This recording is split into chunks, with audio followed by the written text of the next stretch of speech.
Before the war started, I had fun. Fun with those I loved so much that I called them friends.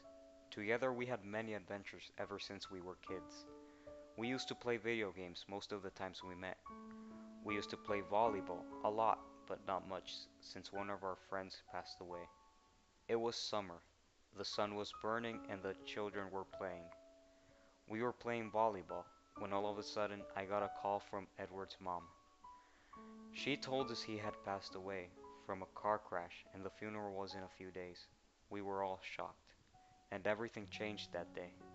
We started to care more for each other, considered ourselves as brothers.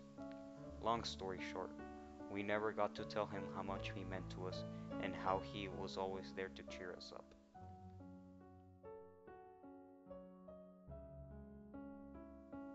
A few months later, after Edward's death, the day came. It was another sunny day. We had just eaten lunch and began our daily routine playing video games. Coque beat us both just as usual. Both me and Mark got the feeling he liked the game a bit too much. We were having loads of fun, even though Coque beat us every time. All of a sudden, we heard a doorbell, and Mark scurried over to see who it was.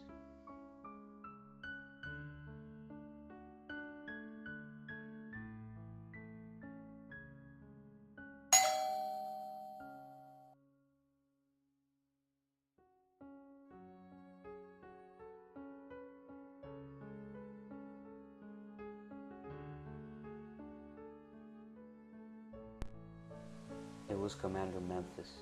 He delivered us a set of papers that would change our lives entirely. Mark told me he felt intimidated and confused judging by the tone the commander put when he gave him the papers. After handing him the papers, he told Mark that we were all going to war.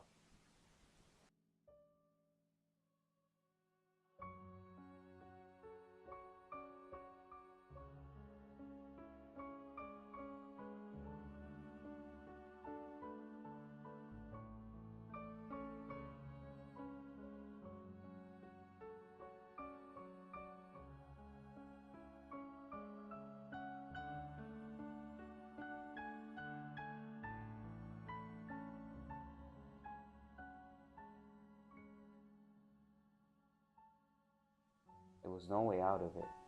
If we resisted, we would have had to pay the consequences. Those consequences are way too painful to be faced. We went to war without an option. That's how we ended up in this nightmare.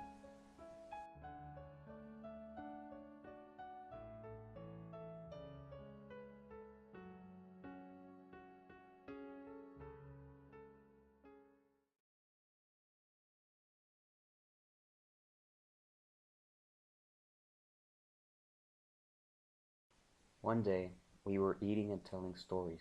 Coque was in the woods, taking a leak.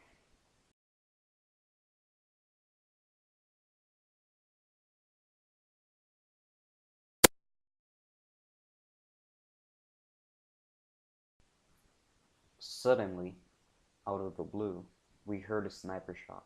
So we loaded our guns and went to check out the place where Coque was.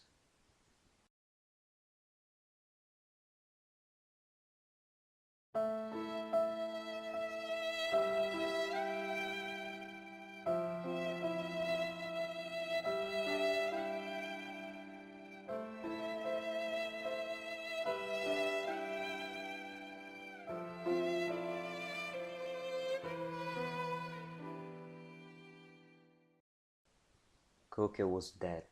He was no longer with us. We knew we were being watched, so Mark and I began running towards a safer place.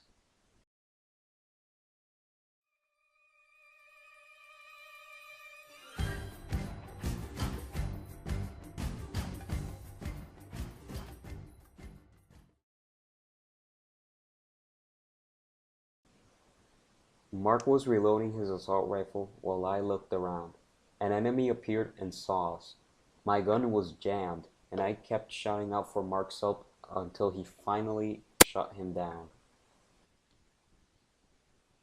Afterwards, Mark decided it was best if I kept his gun, instead of me being empty-handed.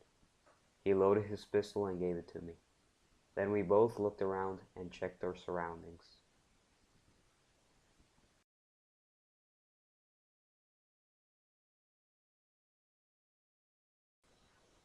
Then all of a sudden, Mark pushed me and I fell to the ground. I heard gunshots. I saw Mark's body fall. Devastated, I acted on impulse and shot to where I heard the gunfire. I checked Mark's body afterwards.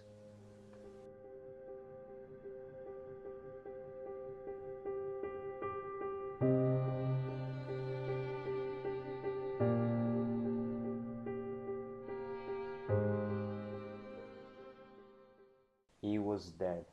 He had received too many bullets to the chest. He had lost too much blood. I grabbed his gun and ran as fast as I could. 3 weeks later, I found a nearby campsite. I stayed there. I thought I was safe, for now. I had lost everything in just a glimpse. My two best friends were the only thing I had left, and now they were gone. I was alone. I didn't take life seriously anymore. Every night now and then I wonder why it couldn't have been me who had to die. That way I wouldn't need to stand up to all this pain.